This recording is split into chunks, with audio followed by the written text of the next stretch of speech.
Good evening, and welcome to The Sleepy Story. Tonight, we will wander through a quiet collection of old fairy tales from the Brothers Grimm, stories that have traveled through generations, stories of clever tailors, mysterious forests, kind hearts rewarded, and the strange magic that lives quietly in the world of fairy tales. These are gentle stories from another time, a time of wandering travelers, of hidden kingdoms, and of small heroes whose courage is often greater than their size. So as the night grows calm around you, allow your breathing to slow. Let the worries of the day drift away and settle comfortably as these old stories unfold. Our first tale begins with a humble tailor whose cleverness would soon carry him far beyond his little workshop. This is the story of the valiant little tailor. The valiant little tailor. One summer morning, a little tailor was sitting on his board near the window and working cheerfully with all his might, when an old woman came down the street crying, "Good jelly to sell, good jelly to sell." The cry sounded pleasant in the little tailor's ears, so he put his head out of the window and called out, "Here, my good woman, come here if you want a customer." So the poor woman climbed the steps with her heavy basket and was obliged to unpack and display all her pots to the tailor. He looked at every one of them, and lifting all the lids, applied his nose to each, and said at last, "The jelly seems pretty good. You may weigh me out 4 half-ounces, or I don't mind having 1/4 pound." The woman, who had expected to find a good customer, gave him what he asked for, but went off angry and grumbling. "This jelly is the very thing for me," cried the little tailor. "It will give me strength and cunning." And he took down the bread from the cupboard, cut a whole round of the loaf, and spread the jelly on it, laid it near him, and went on stitching more gallantly than ever. All the while, the scent of the sweet jelly was spreading throughout the room, where there were quantities of flies who were attracted by it and flew to partake. "Now then, who asked you to come?" said the tailor, and drove the unbidden guests away. But the flies, not understanding his language, were not to be got rid of like that, and returned in larger numbers than before. Then the tailor, not being able to stand it any longer, took from his chimney corner a ragged cloth, and saying, "Now I'll let you have it," beat it among them unmercifully. When he ceased and counted the slain, he found 7 lying dead before him. "This is indeed somewhat," he said, wondering at his own gallantry. "The whole town shall know this." So he hastened to cut out a belt and he stitched it and put on it in large capitals, 7 at one blow. "The town, did I say?" said the little tailor. "The whole world shall know it." And his heart quivered with joy, like a lamb's tail. The tailor fastened the belt round him and began to think of going out into the world, for his workshop seemed too small for his worship.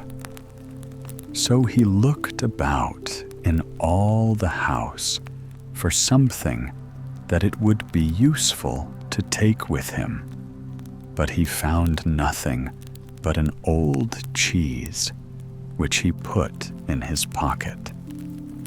Outside the door, he noticed that a bird had got caught in the bushes, so he took that and put it in his pocket with the cheese. Then he set out gallantly on his way, and as he was light and active, he felt no fatigue. The way led over a mountain, and when he reached the topmost peak, he saw a terrible giant sitting there and looking about him at his ease. The tailor went bravely up to him, called out to him, and said, "Comrade, good day there. You sit looking over the wide world.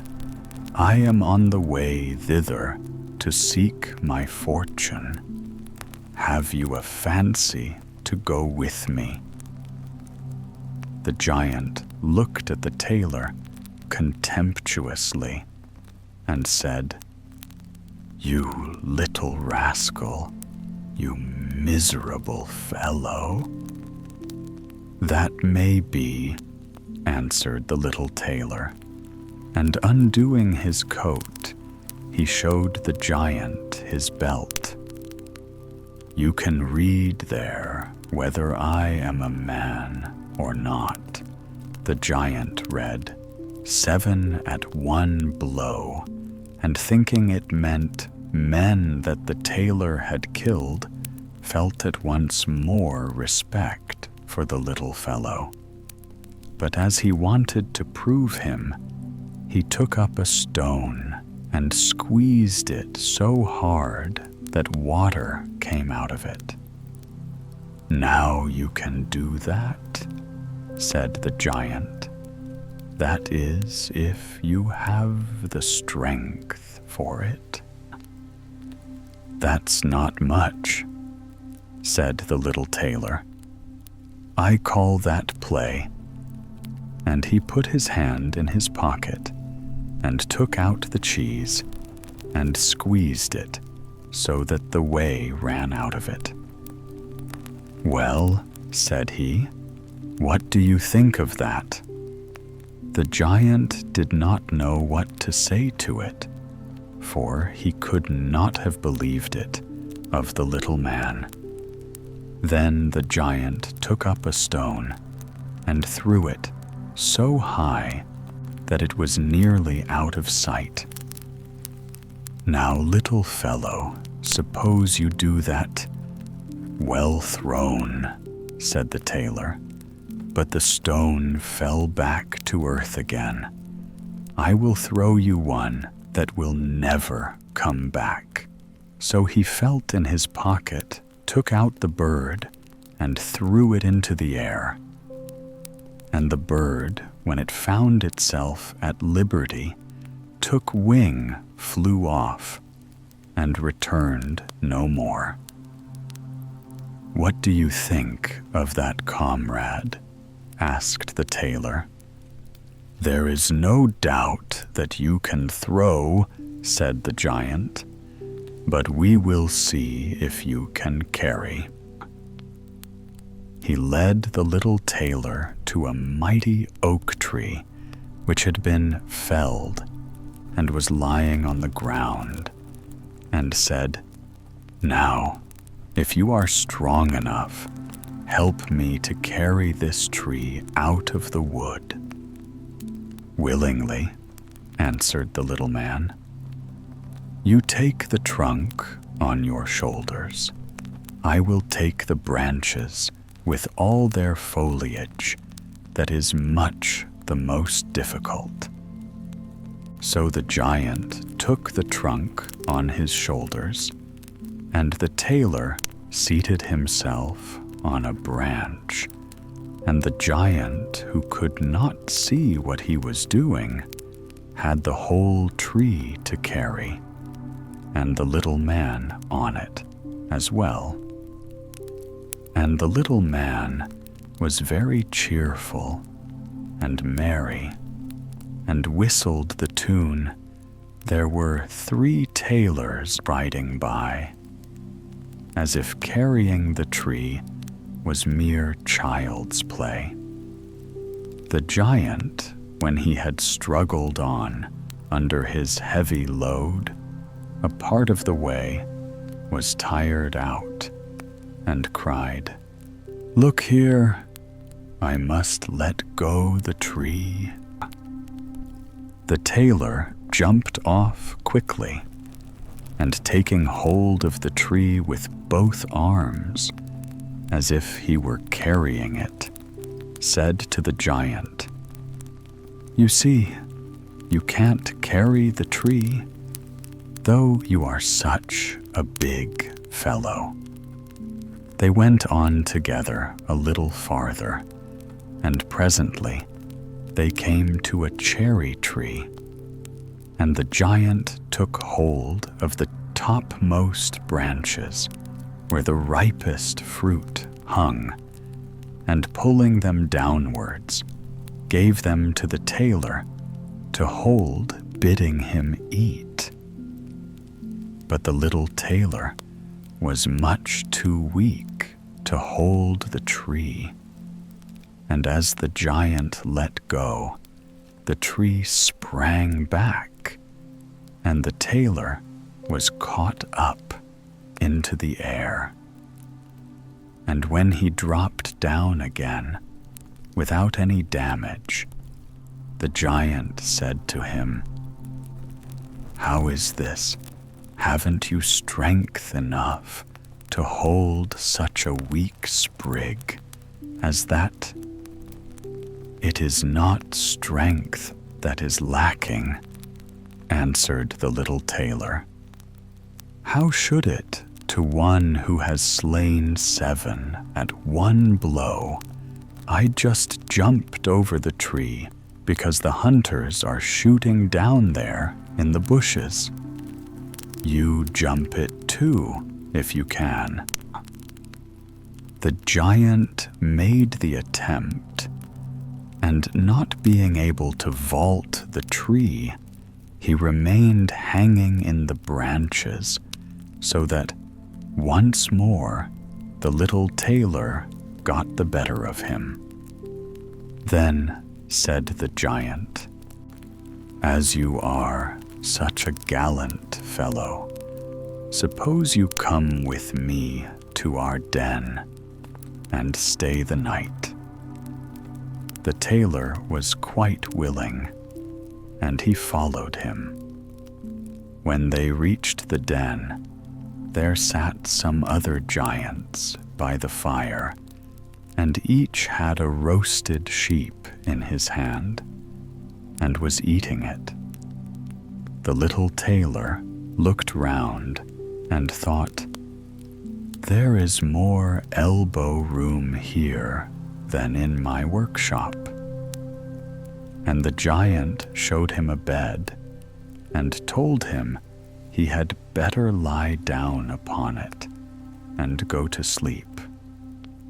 The bed was, however, too big for the tailor, so he did not stay in it, but crept into a corner to sleep. As soon as it was midnight, the giant got up, took a great staff of iron and beat the bed through with one stroke, and supposed he had made an end of that grasshopper of a tailor. Very early in the morning, the giants went into the wood and forgot all about the little tailor. And when they saw him coming after them, alive and merry, they were terribly frightened, and thinking he was going to kill them, they ran away in all haste. So the little tailor marched on, always following his nose. And after he had gone a great way, he entered the courtyard belonging to a king's palace, and there he felt so overpowered with fatigue that he lay down and fell asleep. In the meanwhile came various people who looked at him very curiously and read on his belt, 7 at one blow. "Oh," said they, "why should this great lord come here in time of peace? What a mighty champion he must be." Then they went and told the king about him, and they thought that if war should break out, what a worthy and useful man he would be, and that he ought not to be allowed to depart at any price. The king then summoned his council and sent one of his courtiers to the little tailor to beg him, so soon as he should wake up, to consent to serve in the king's army. So the messenger stood and waited at the sleeper's side until his limbs began to stretch and his eyes to open, and then he carried his answer back. And the answer was, "That was the reason for which I came," said the little tailor. "I am ready to enter the king's service." So he was received into it very honorably, and a separate dwelling set apart for him. But the rest of the soldiers were very much set against the little tailor, and they wished him 1,000 miles away. "What shall be done about it?" they said among themselves. "If we pick a quarrel and fight with him, then 7 of us will fall at each blow. That will be of no good to us." So they came to a resolution and went all together to the king to ask for their discharge. "We never intended," said they, "to serve with a man who kills 7 at a blow." The king felt sorry to lose all his faithful servants because of one man, and he wished that he had never seen him and would willingly get rid of him if he might. But he did not dare to dismiss the little tailor, for fear he should kill all the king's people and place himself upon the throne. He thought a long while about it, and at last made up his mind what to do. He sent for the little tailor and told him that as he was so great a warrior, he had a proposal to make to him.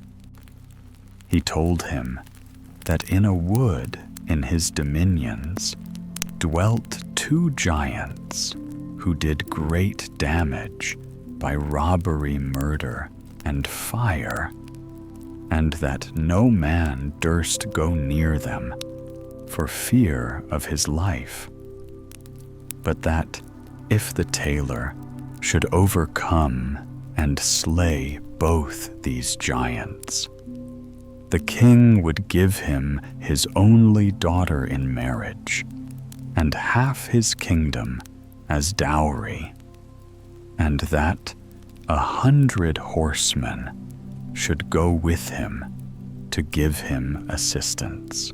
That would be something for a man like me, thought the little tailor. A beautiful princess and half a kingdom are not to be had every day.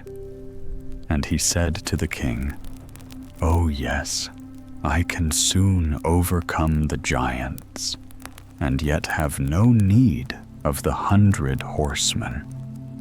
He who can kill 7 at one blow has no need to be afraid of 2. So the little tailor set out, and the 100 horsemen followed him. When he came to the border of the wood, he said to his escort, "Stay here while I go to attack the giants." Then he sprang into the wood and looked about him right and left. After a while, he caught sight of the 2 giants. They were lying down under a tree asleep and snoring so that all the branches shook. The little tailor, all alive, filled both his pockets with stones and climbed up into the tree and made his way to an overhanging bough so that he could seat himself just above the sleepers. And from there, he let one stone after another fall on the chest of one of the giants. For a long time, the giant was quite unaware of this, but at last he waked up and pushed his comrade and said, "What are you hitting me for?" "You are dreaming," said the other. "I am not touching you." And they composed themselves again to sleep, and the tailor let fall a stone on the other giant. "What can that be?" cried he. "What are you casting at me?" "I am casting nothing at you," answered the first, grumbling. They disputed about it for a while, but as they were tired, they gave it up at last, and their eyes closed once more. Then the little tailor began his game anew, picked out a heavier stone, and threw it down with force upon the first giant's chest. "This is too much," cried he, and sprang up like a madman, and struck his companion such a blow that the tree shook above them. The other paid him back with ready coin, and they fought with such fury that they tore up trees by their roots to use for weapons against each other, so that at last they both of them lay dead upon the ground. And now the little tailor got down. "Another piece of luck," said he, "that the tree I was sitting in did not get torn up too, or else I should have had to jump like a squirrel from one tree to another." Then he drew his sword and gave each of the giants a few hacks in the breast, and went back to the horseman and said, "The deed is done. I have made an end of both of them, but it went hard with me. In the struggle they rooted up trees to defend themselves, but it was of no use. They had to do with a man who can kill 7 at one blow." "Then are you not wounded?" asked the horseman. "Nothing of the sort," answered the tailor. "I have not turned a hair." The horseman still would not believe it, and rode into the wood to see. And there they found the giants wallowing in their blood, and all about them lying the uprooted trees. The little tailor then claimed the promised boon, but the king repented him of his offer, and he sought again how to rid himself of the hero. "Before you can possess my daughter and the half of my kingdom," said he to the tailor, "you must perform another heroic act. In the wood lives a unicorn who does great damage. You must secure him. A unicorn does not strike more terror into me than 2 giants. 7 at one blow. That is my way," was the tailor's answer.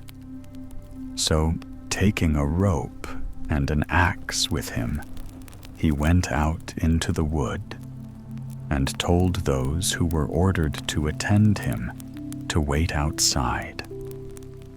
He had not far to seek the unicorn, soon came out and sprang at him, as if he would make an end of him without delay. "Softly, softly," said he.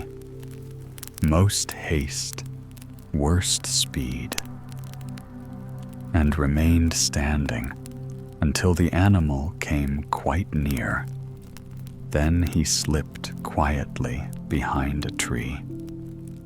The unicorn ran with all his might against the tree and stuck his horn so deep into the trunk that he could not get it out again, and so was taken.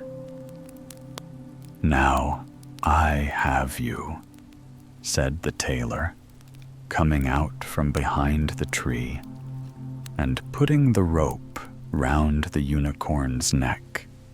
He took the axe, set free the horn, and when all his party were assembled, he led forth the animal and brought it to the king.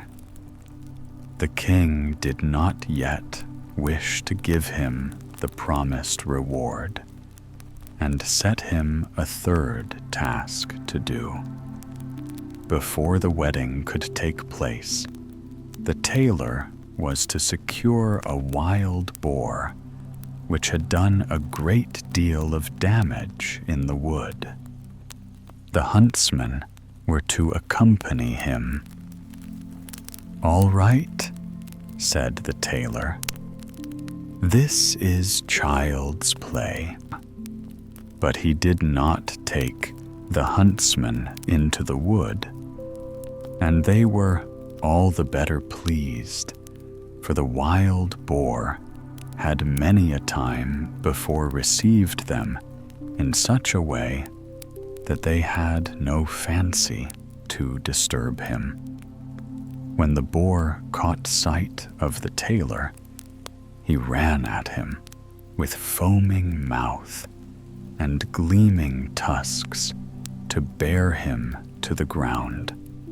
But the nimble hero rushed into a chapel which chanced to be near, and jumped quickly out of a window on the other side. The boar ran after him, and when he got inside, the door shut after him, and there he was imprisoned, for the creature was too big and unwieldy to jump out of the window too. Then the little tailor called the huntsmen that they might see the prisoner with their own eyes. And then he betook himself to the king, who now, whether he liked it or not, was obliged to fulfill his promise and give him his daughter and the half of his kingdom. But if he had known that the great warrior was only a little tailor, he would have taken it still more to heart. So the wedding was celebrated with great splendor and little joy, and the tailor was made into a king. One night, the young queen heard her husband talking in his sleep, and saying, "Now, boy, make me that waistcoat, and patch me those breeches, or I will lay my yard measure about your shoulders." And so, as she perceived of what low birth her husband was, she went to her father the next morning and told him all, and begged him to set her free from a man who was nothing better than a tailor. The king bade her be comforted, saying, "Tonight, leave your bedroom door open.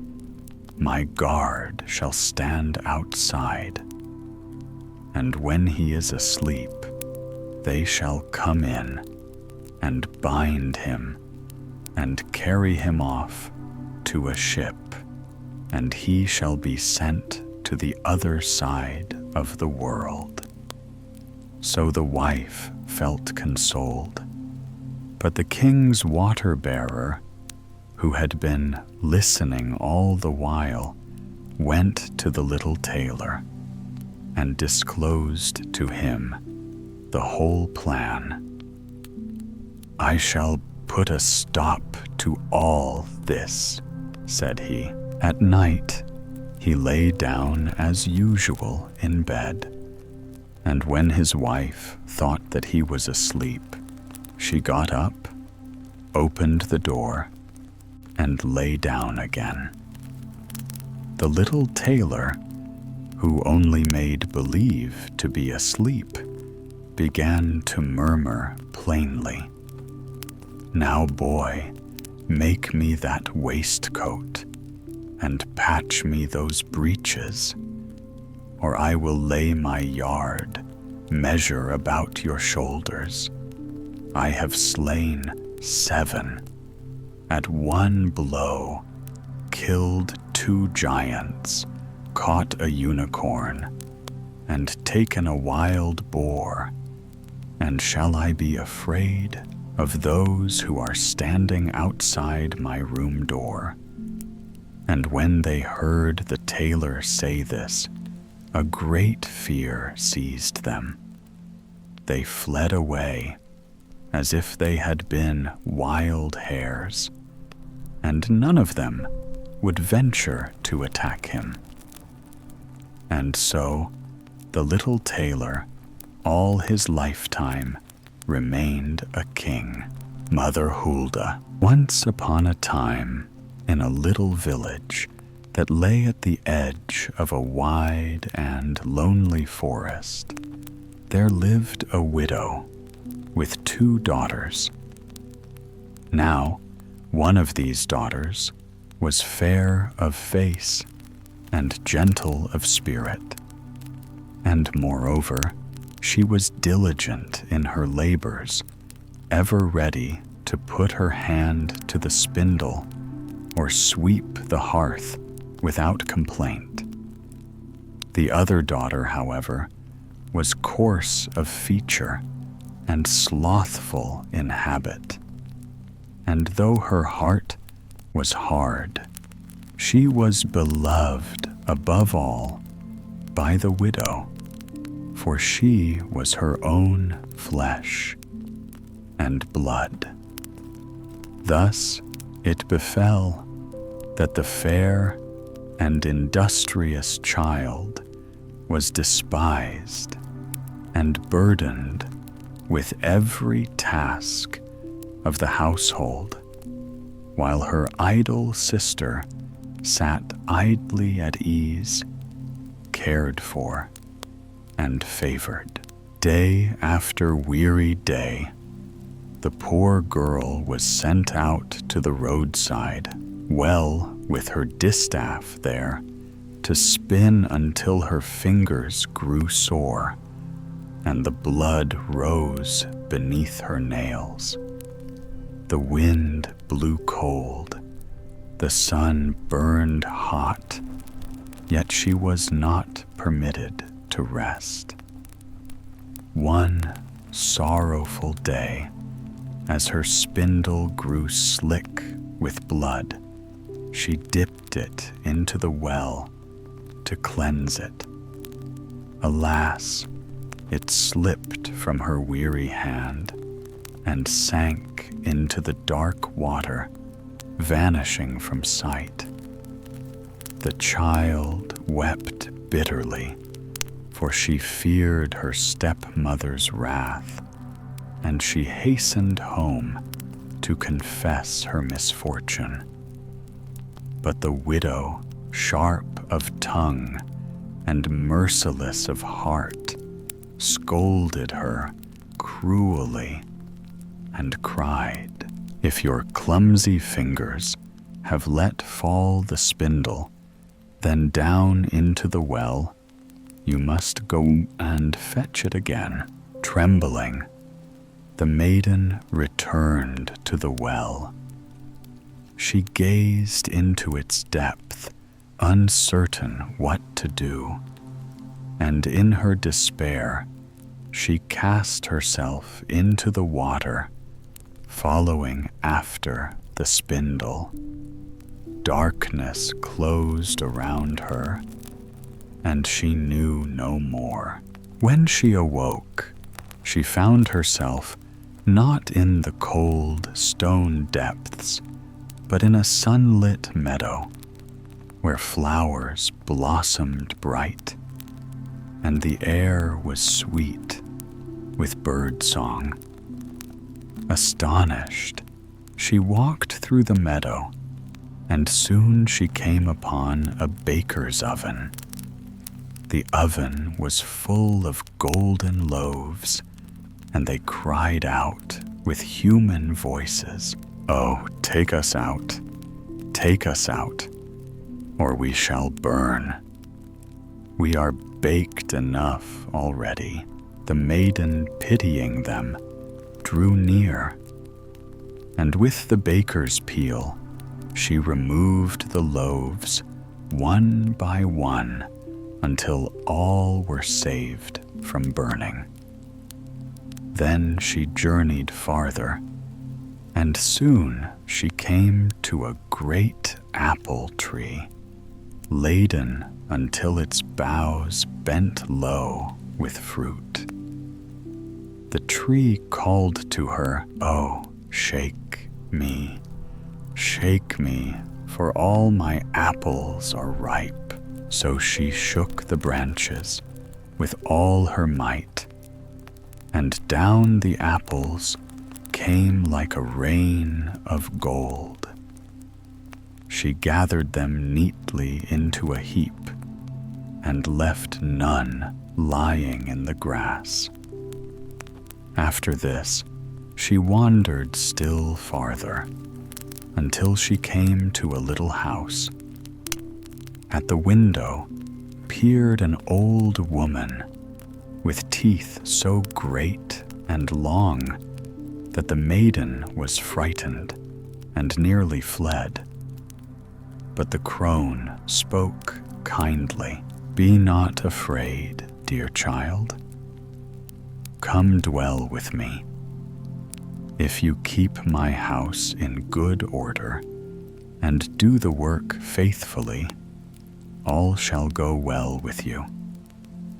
Above all, you must take great care in making my bed and in shaking it thoroughly. For when the feathers fly, then in the world above it snows, for I am none other than Mother Hulda." Hearing these gentle words, the maiden took courage and entered into service. She worked diligently, rising early, tending the hearth, keeping the rooms in order, and shaking the bed so that the feathers flew like winter flakes. Mother Hulda was pleased with her, and the girl lived happily, with never a harsh word, but with good meat, boiled and roasted every day. Yet after a long while, a sadness crept into her heart. For though her lot was better than ever it had been at home, she longed to see her own roof again. At last she spoke to Mother Hulda and said, "My mistress, though I fare well here, my heart yearns for home, and I can remain no longer." Mother Hulda answered kindly, "Your longing pleases me, for you have served me faithfully. I myself will send you home." So she took the maiden by the hand and led her to a great door. As the child passed through, there fell upon her a shower of gold, so heavy and so bright that she stood covered with it from head to foot.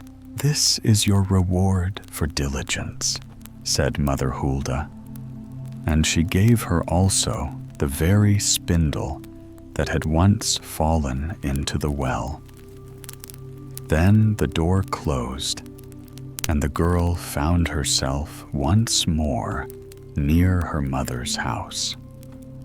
As she crossed the yard, the cock perched on the well cried aloud, "Cock-a-doodle-doo, our golden girl has come home too." She entered the house shining with gold, and her mother welcomed her warmly, now that she saw such riches upon her. When the tale was told, the mother's heart burned with greed, and she resolved that her lazy daughter should gain the same fortune. So she bade the ugly one sit by the well and spin. To stain the spindle with blood, she pricked her finger upon the hedge of thorns, then flung the spindle into the water and leapt after it.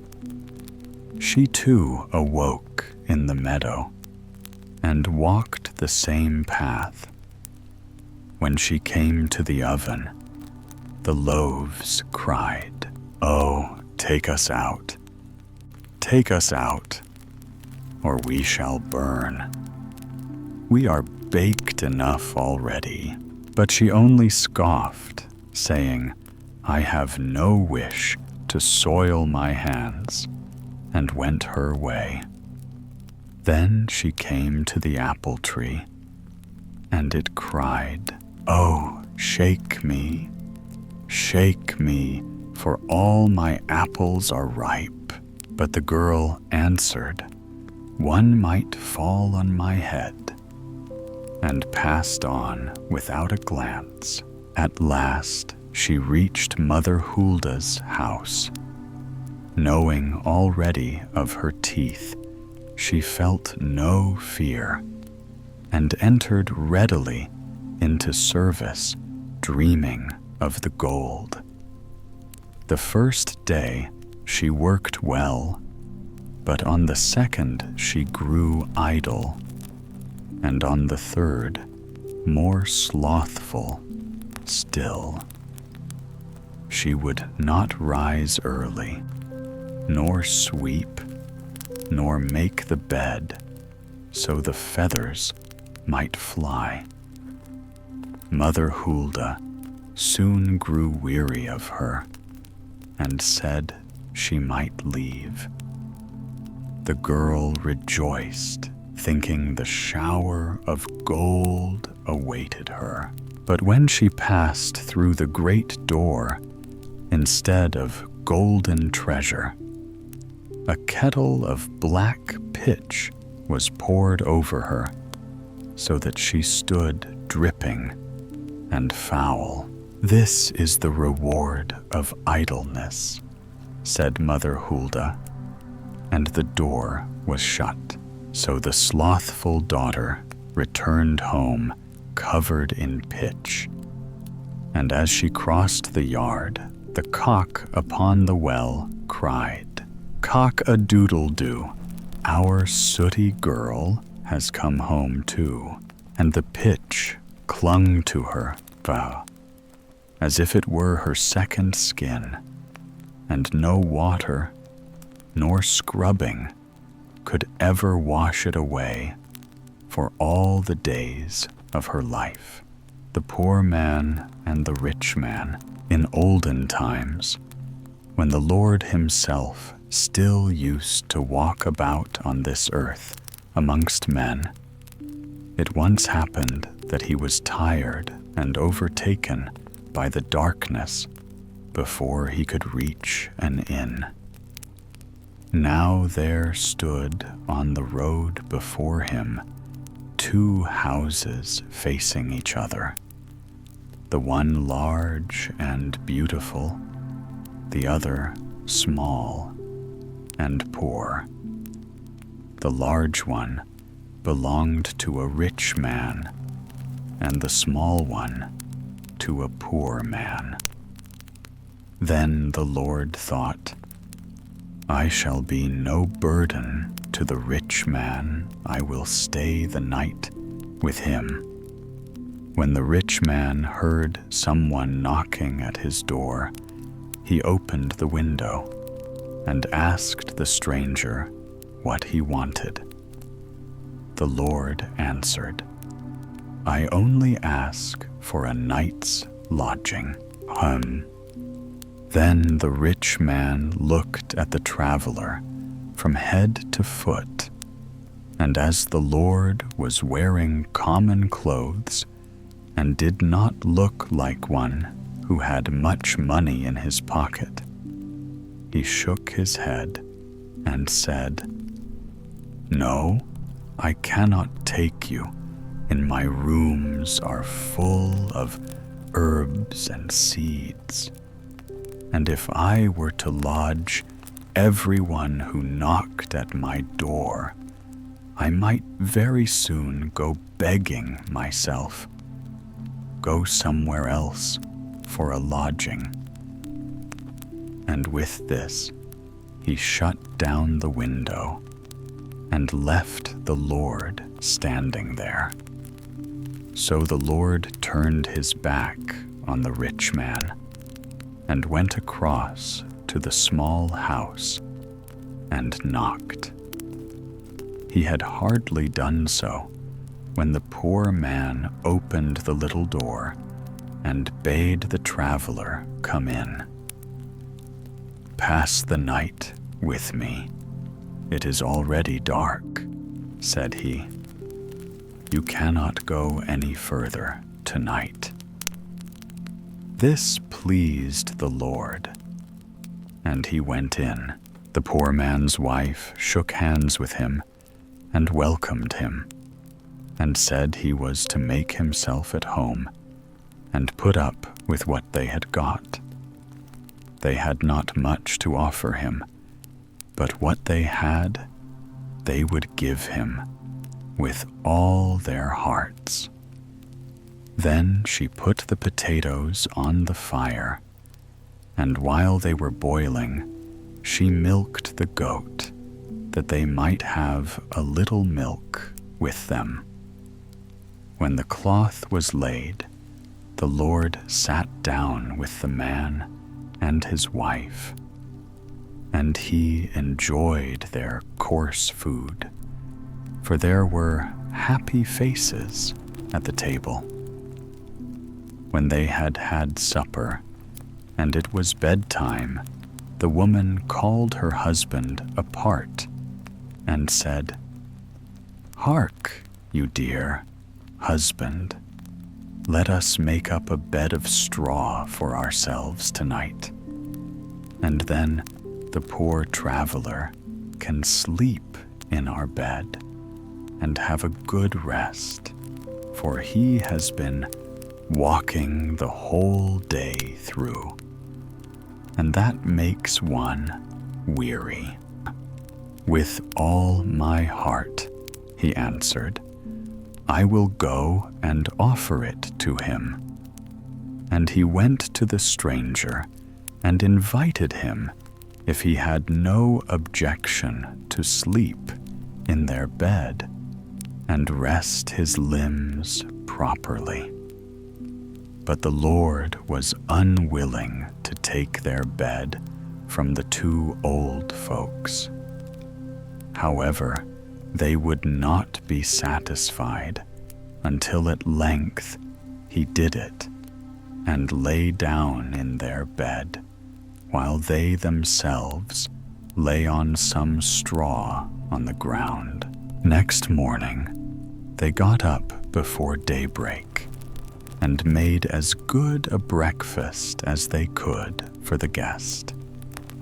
When the sun shone in through the little window and the Lord had got up, he again ate with them and then prepared to set out on his journey. But as he was standing at the door, he turned round and said, "As you are so kind and good, you may wish 3 things for yourselves, and I will grant them." Then the man said, "What else should I wish for but eternal happiness, and that we too, as long as we live, may be healthy and have every day our daily bread. For the 3rd wish, I do not know what to have." And the Lord said to him, "Will you wish for a new house instead of this old one?" "Oh, yes," said the man.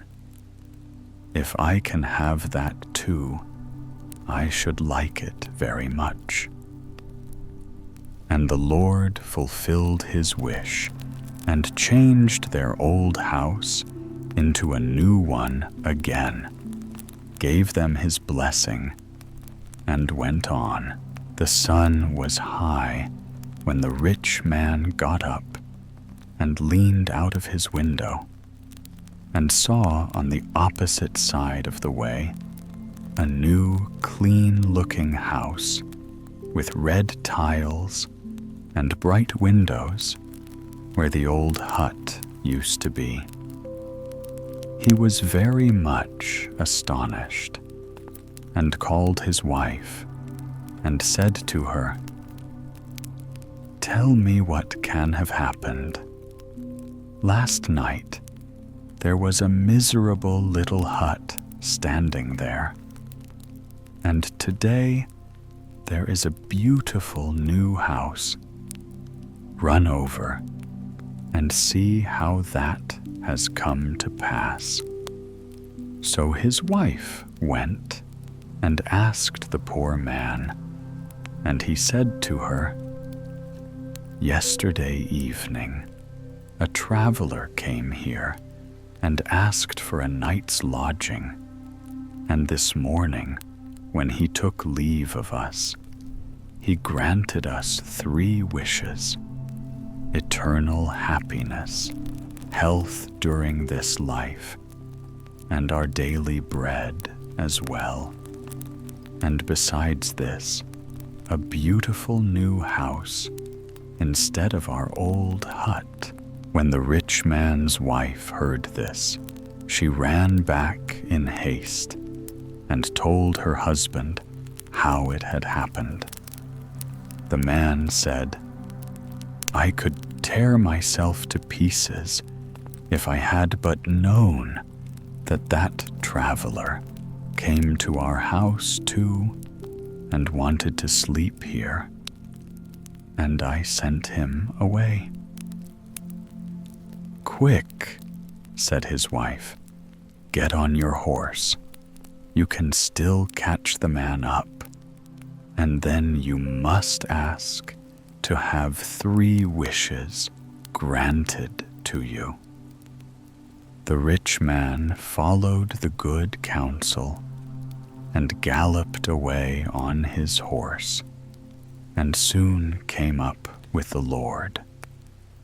He spoke to him softly and pleasantly, and begged him not to take it amiss that he had not let him in directly. He was looking for the front door key, and in the meantime, the stranger had gone away. If he returned the same way, he must come and stay with him. "Yes," said the Lord, "if I ever come back again, do so." Then the rich man asked if might not wish for 3 things too, as his neighbor had done. "Yet," said the Lord, he might, but it would not be to his advantage, and he had better not wish for anything. But the rich man thought that he could easily ask for something which would add to his happiness, if he only knew that it would be granted. So the Lord said to him, "Ride home then, and 3 wishes which you shall form shall be fulfilled." The rich man had now gained what he wanted, so he rode home and began to consider what he should wish for. As he was thus thinking, he let the bridle fall, and the horse began to caper about, so that he was continually disturbed in his meditations, and could not collect his thoughts at all. He patted its neck and said, "Gently, Lisa." But the horse only began new tricks. Then at last he was angry and cried quite impatiently, "I wish your neck was broken." So, directly he had said the words, down the horse fell on the ground, and there it lay, dead, and never moved again. And thus was his first wish fulfilled. As he was miserly by nature, he did not like to leave the harness lying there, so he cut it off and put it on his back, and now he had to go on foot. "I have still 2 wishes left," said he, and comforted himself with that thought. And now, as he was walking slowly through the sand, and the sun was burning hot at noonday, he grew quite hot-tempered and angry. The saddle hurt his back, and he had not yet any idea what to wish for. "If I were to wish for all the riches and treasures in the world," said he to himself, "I should still to think of all kinds of other things later on. I know that beforehand. But I will manage so that there is nothing at all left me to wish for afterwards." Bazo. Then he sighed and said, "Ah, if I were but that Bavarian peasant, who likewise had 3 wishes granted to him, and knew quite well what to do, and in the first place wished for a great deal of beer, and in the second for as much beer as he was able to drink, and in the third for a barrel of beer into the bargain. Many a time he thought he had found it, but then it seemed to him to be after all too little. Then it came into his mind what an easy life his wife had, for she stayed at home in a cool room and enjoyed herself. This really did vex him, and before he was aware, he said, "I just wish she was sitting there on this saddle and could not get off it, instead of my having to drag it along on my back." And as the last word was spoken, the saddle disappeared from his back, and he saw that his second wish had been fulfilled. Then he really did feel warm. He began to run and wanted to be quite alone in his own room at home to think of something really large for his last wish. But when he arrived there and opened the parlor door, he saw his wife sitting in the middle of the room on the saddle, crying and complaining, and quite unable to get off it. So he said, "Do bear it, and I will wish for all the riches on earth for thee. Only stay where thou art." Joshua. She, however, called him a fool and said, "What good will all the riches on earth do me if I am to sit on this saddle? Thou hast wished me on it, so thou must help me off." So whether he would or not, he was forced to let his third wish be that she should be quit of the saddle and able to get off it, and immediately the wish was fulfilled. So he got nothing by it but vexation, trouble, abuse, and the loss of his horse. But the poor people lived happily, quietly, and piously until their happy death. The 7 Ravens. Once upon a time, in a land where forests whispered secrets and rivers carried songs older than memory, there dwelt a man who longed with all his heart for a daughter. He had 7 sons, already strong boys, lively and loud, but no daughter had yet blessed his home. For years, he hoped, and for years, he was disappointed, until at last, his wife gave him tidings that she bore another child beneath her heart. When the child came into the world, behold, it was a little girl. Their joy overflowed like spring water in a barren land.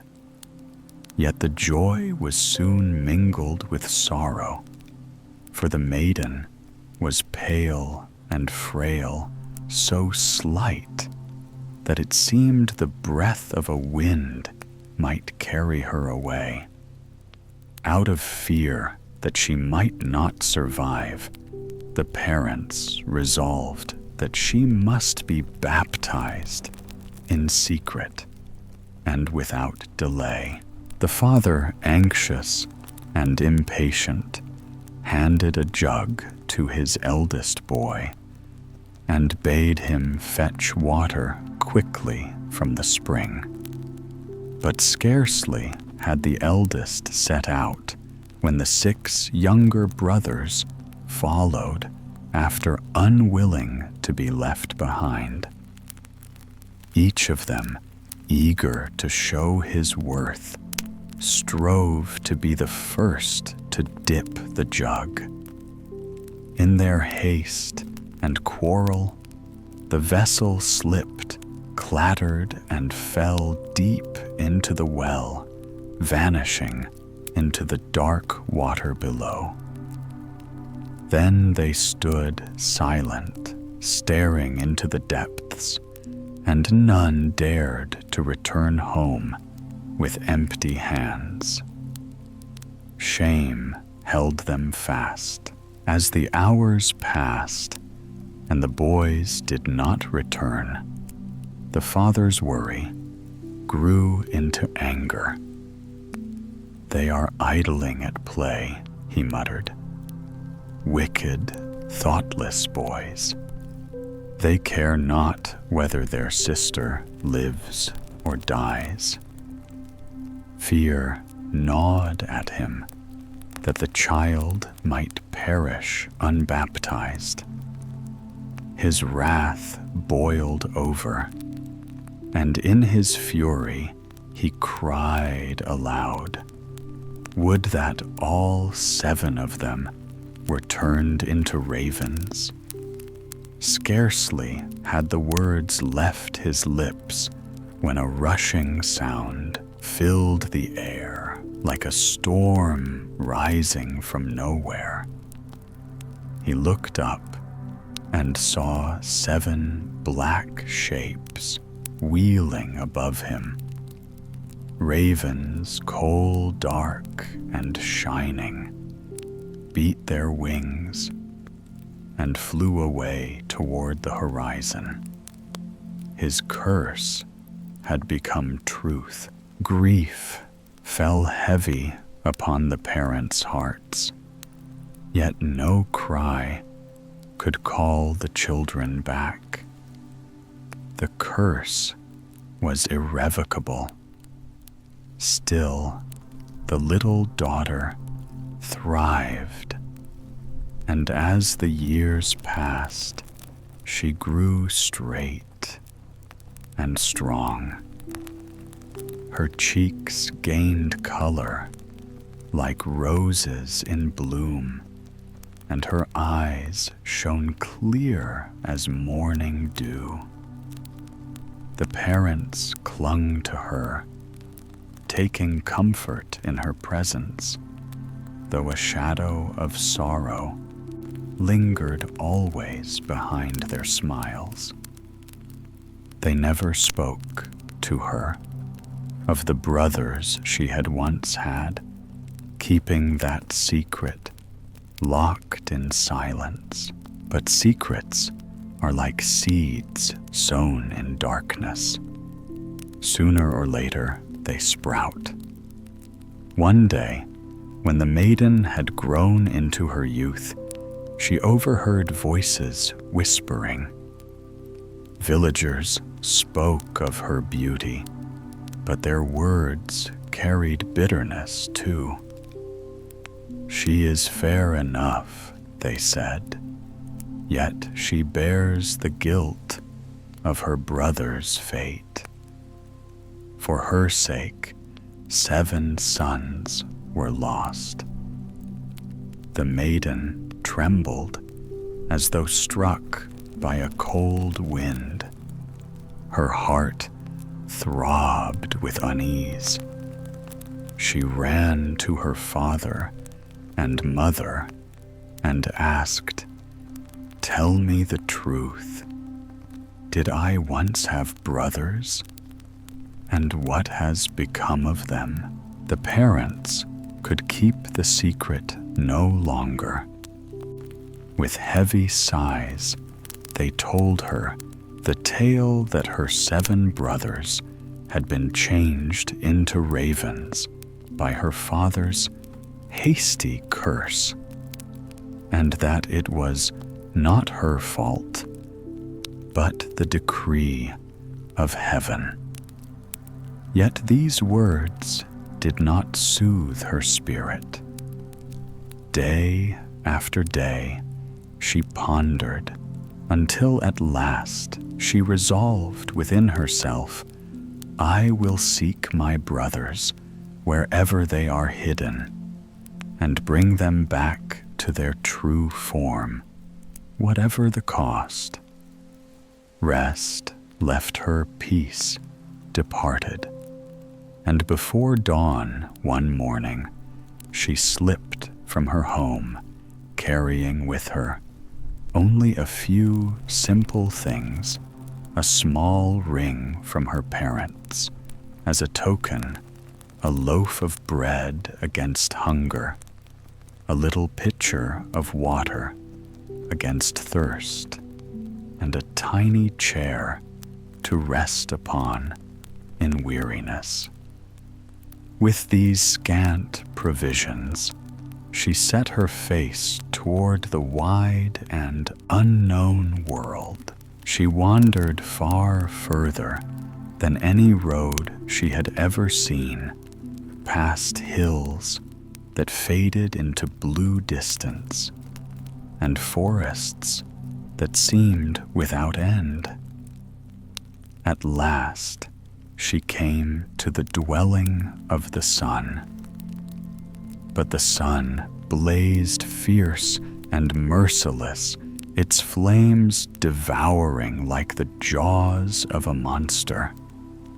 It burned against her tender skin, and she fled in terror before it swallowed her whole. Next, she sought the moon. Yet the moon was not gentle as she had hoped, but cold as death, and cruel besides. Its pale light pierced her, and its voice rang out sharp as frost. "I smell the flesh of men." Shuddering, the maiden turned and ran with all her strength. At length, she came to the realm of the stars. There she found solace, for the stars were kind and shone down with gentle light. Each sat upon its own little throne of silver. The morning star rose, and in compassion gave her a gift, a small chicken's drumstick. "Guard this well," said the star, "for without it you cannot open the glass mountain, and within that mountain your brothers are imprisoned." She took the gift, wrapped it carefully, and journeyed on until she stood before the glass mountain. Its walls gleamed high and terrible, like a frozen wave of crystal rising into the sky. She sought the drumstick, but when she unwrapped the cloth, her heart nearly broke. The bone was gone, lost upon the way. In despair, she whispered, "What shall I do now?" Yet her resolve did not falter. Drawing her knife, she cut off her own small finger, and bleeding though she was, she placed it in the lock. The mountain door opened before her. Inside, in halls glittering like ice, a little dwarf came forward and asked, "Child, what seekest thou?" She answered, "My 7 brothers, who were changed into ravens." The dwarf nodded. "They are not home. Yet, if thou wilt wait, come in." He set before her 7 little plates of food and 7 little cups of drink, ready for the brothers' return. The maiden, faint with hunger, nibbled a morsel from each plate and sipped a drop from each cup. Into the last glass, she let fall the ring she had carried from her parents, a secret token. Soon there came a sound, whirring wings, and a rushing storm through the air. The 7 ravens returned dark and heavy. They sat down to eat and drink. But one cried, "Who has tasted of my plate?" Another cried, "Who has sipped from my cup?" A human mouth has been here. Then the 7th lifted his glass, and as he drank, the ring touched his lips. He gazed upon it and knew it at once. "This ring belongs to our father and mother," he cried. "God grant our sister be here, then we are saved." At that, the maiden stepped forth from her hiding place.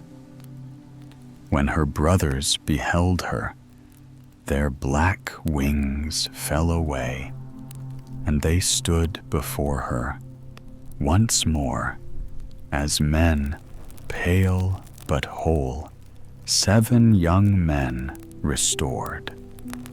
They embraced her, wept for joy, and kissed her again and again. Together, they left the mountain, and their hearts were lighter than ever before. With laughter and thanksgiving, they journeyed home, where their parents received them with astonishment and tears of gladness. Thus the sisters' courage and sacrifice broke the curse, and the family was made whole once more. The wolf and the fox. Once upon a time, deep in the shadowy woods, where moss hung from the trees, and the wind whispered secrets through the branches, there lived a wolf and a fox. The wolf, fierce of tooth and claw, was the master. The fox, smaller and sly, was the servant. Whatever the wolf desired, the fox was compelled to do, for he was weaker in body and could not break free. Yet in his heart, The fox longed to be rid of his greedy master, though he dared not show it. It happened one dusky evening, as they wandered among the pines, that the wolf turned his yellow eyes upon the fox and said, "Red fox, fetch me something to eat, or by my hunger I shall tear thee to pieces and eat thee instead." Trembling, the fox bowed his head and answered, "I know of a farmyard not far from here, where 2 tender lambs are kept. If it please thee, we may take one of them." This pleased the wolf mightily, and they set out together. The fox crept silently into the yard, nimble as a shadow seized one little lamb and brought it to his master. The wolf fell upon it, at once devouring it, till not a bone remained. Yet when he had swallowed the last bite, his hunger burned all the more, and he said, "I will have the second as well." But the wolf was clumsy and careless. As he prowled after the second lamb, the ewe, its mother, lifted her voice in a terrible cry, bleating so loudly that the farmer came running with stick and stone. They found the wolf and beat him without mercy until his hide was torn and his limbs were lame. Whimpering and limping, he returned to the fox and groaned, "What thou hast brought upon me." And the country folk caught me and beat me to a jelly. The fox, with a sly smile, only said, "Why art thou so greedy? One was enough." The very next day, though still sore from his beating, the wolf's hunger drove him again. As they passed through fields of golden stubble, the wolf growled, "Red fox, find me food, or I shall make a meal of thee." The fox, ever crafty, answered, "I know a farmhouse where the good wife bakes pancakes this very night. We may take some and feast." Together they went, and the fox slipped round the house. With sharp nose and bright eyes, he spied a dish of golden pancakes cooling by the window. He pulled down 6 of them and carried them to the wolf. "There, master, is something to fill thy belly," said he, and went his way. The wolf gobbled the pancakes so swiftly that scarcely a crumb touched his tongue. Then he licked his chops and muttered, "They are but a morsel. I must have more." So he leapt at the dish, dragged it down, and shattered it into pieces. The crash rang through the farmhouse, and the woman rushed out. When she saw the wolf, she screamed for her people. They came with clubs and cudgels and struck the wolf till their sticks splintered in their hands. With 2 lame legs and hide bruised black and blue, he fled howling into the forest. When at last he found the fox, the wolf gasped, "Thou hast betrayed me again." The peasants laid their hands upon me and tanned my hide. But the fox, smooth-tongued, only asked, "Why art thou such a glutton? Couldst thou not be content with what I gave thee?" On the 3rd day, though, he limped sorely, and his ribs ached with every breath. The wolf's hunger returned stronger than ever. Once more he snarled, "Red fox, fetch me food, or I shall eat thee with my own jaws." The fox bowed low and said, "I know a man who has slaughtered beasts for winter. In his cellar stands a barrel brimming with salted meat. Let us fetch it." The wolf growled, "I will go, but thou must go with me, for I cannot run swiftly. If danger comes, thou shalt help me." "So be it," said the fox, and led him by hidden paths until they reached the cellar. There lay meat in great plenty. The wolf fell upon it like a starving beast, stuffing himself till the brine ran down his jaws. "Here I shall feast until the barrel is bare," he cried. The fox too tasted, but not so greedily.